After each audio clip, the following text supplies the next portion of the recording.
Nasa 22 araw na lamang bago sumapit ang Pasko sa buong daigdig, pagdiriwang at pag-aalaala sa pagsilang ng dakilang Mesiyas na si Jesucristo sa mundo. Ang taon-taong ginagawa ng mga lokal na pamahalaan, sila ay nag-aayos, nagdedekorasyon ng mga pang-Christmas sa mga munisipyo, plaza at sa buong bayan upang magbigay paalaala sa lahat ng mamamayan ukol sa pagsapit ng Pasko. Gayon din ngayon ang ginagawa at sinimulan ng lokal na pamahalaan ng Dipakulaw sa Aurora Province. Ang kanilang mga manggagawa at empleyado ay nagsimula na ring gumawa ng mga dekorasyon sa loob ng mga tanggapan at sa labas din. Ito'y paiilawan kung gabi upang maaari pasyalan at tambayan ng mga mamamayan upang magsilbing inspirasyon at kagalakan sa mga mamamayan ngayong Christmas holiday. At makasama ka sa araw ng Pasko.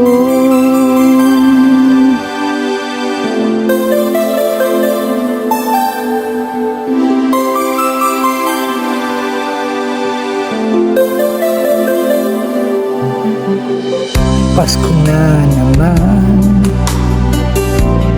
ngunit wala ka pa.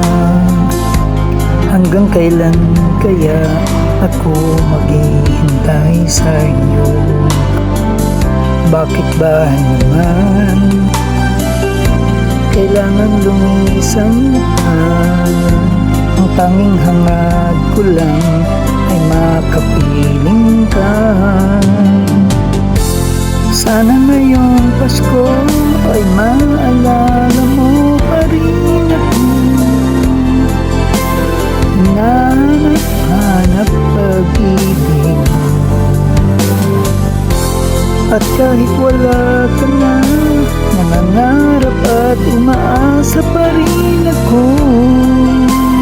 Muling makita ka at makasama ka sa araw ng Pasko. Sana ngayong Pasko ay maalala mo pa rin ako. Hinahanap-hanap pag-ibig mo, at kahit wala ka na, para sa NSK News ng NSK TV Channel, Narciso Ko reporting.